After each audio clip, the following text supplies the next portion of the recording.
दादा सांगले ते उपस्थित मुख्यमंत्री बाळासाहेब ठाकरे चौकात चालू आहे. हॅलो, हां, जय महाराष्ट्र.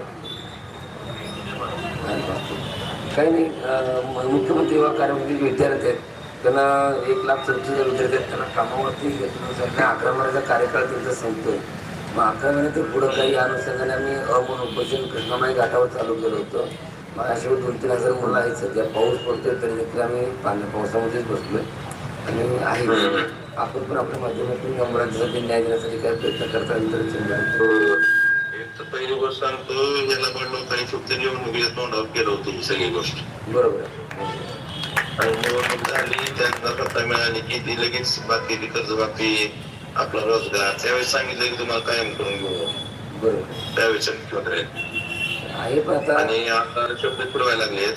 तर हिला पण लोक आहेत आणि ह्याच्यासाठी जे शब्द दिसतात त्याप्रमाणे त्यांना पाठपुरावा कमी बांधायचे. तुमच्यावरून आम्ही बांधायला सोबत आहे तुमच्या बांधायला वगैरे. मी रात्री संत गाडगेबाबांनी वैरागी संत बागडेबांचा शिष्य आणि माणसासाठी बघा मंदिराजवळ बांधण्यापेक्षा या मुलांसाठी मी स्वतः गेले अनेक दिवस मी यात सक्रिय आहे आणि ह्या सगळ्या सर्वांनी सहकार्य केलं.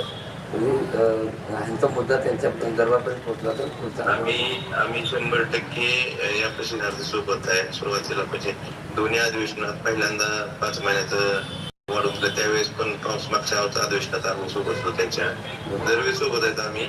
आणि फक्त हे लाभाड लोक आहेत आणि हे सहसरी मानणारे लोक नाहीत. आपल्याला खूप तीव्र लढा द्यावा लागणार आहे, कारण यांना 5वी बहुमत मिळालेलं आहे, 5वी सत्ता याच्याकडे. त्यामुळे हे कोणालाच ऐकायला तयार नाहीत. आणि काय झालंय, हे सरकार म्हणजे जसं इंग्रजांच्या काळात कंपनी सरकार होतं तसं कंपनी सरकार आहे. त्याला सर्वसामान्याचं घेणं देणं काय नाही लोकांना. तर हा जो लढा आहे आपला, यात आम्ही सगळं म्हणजे पक्ष, आपला शिवसेना, उद्धव बाळासाहेब ठाकरे पक्ष, आम्ही सर्व लोकप्रतिनिधी सोबत जेवढं पण सांगेल. धन्यवाद सर, धन्यवाद. ओमराजे निंबाळकर यांचा कॉल आलेला आहे. ते आपल्या उपोषणाला या ठिकाणी त्यांनाही पाठिंबा दर्शवला आहे आणि काही मागणी आहे ते सरकारपर्यंत पोहोचवण्याचा या ठिकाणी निर्णय जो आहे तो त्यांच्या मार्फत घेण्यात आलेला आहे. एक जनसामान्याचं नेतृत्व म्हणून धाराशिव जिल्ह्यातून आपल्या शेतकऱ्यातल्या कुटुंबातला एक शेतकरी पुत्र आपला सर्वप्रथम मुख्यमंत्री युवा कार्यपरिषदेचा जो मुद्दा धाराशिव जिल्ह्यातून मांडला असतील तर ते आपले दादा पडेल. फक्त एका कॉलवरती जस्ट आता मी 5 मिनिट झालं त्यांच्याशी व्हॉट्सअपवरती बोलत होतो. त्यांनी 5 मिनिटांमध्ये कसलाही विचार न करता त्यांनी लगेच एक कॉल केला. तसेच आपले लातूर जिल्ह्याचे सुद्धा सुपुत्र जिथून सत्याचा उगम होतो आणि फक्त आणि लातूरचं हे लातूर आहे किल्लो म्हणून जे आपल्या दादांनी आपल्याला एक नावलौकिक डायलॉग दिला, त्याच भूमिपुत्रातून मी सुद्धा येतो. मी आकाश सावंत आहे आणि ज्यावेळेस 14 तारखेला आझाद मैदानावरती आपलं आंदोलन चालवतो त्यावेळी पण फक्त व्हॉट्सअपच्या माध्यमातून एक संदेश गेल्यानंतर अमित भैयांनी सुद्धा पहिल्यांदा मुद्दा आपला विधानसभेमध्ये मांडला होता. तसं आता प्रत्येक नेता आपल्या सोबत आहे, काही नेते सुद्धा आपल्या सोबतच आहेत, पण त्यांना असं ज्या पक्षातला मुद्दा आहे ते पक्षातले नेते सुद्धा आपल्या सोबत आहेत.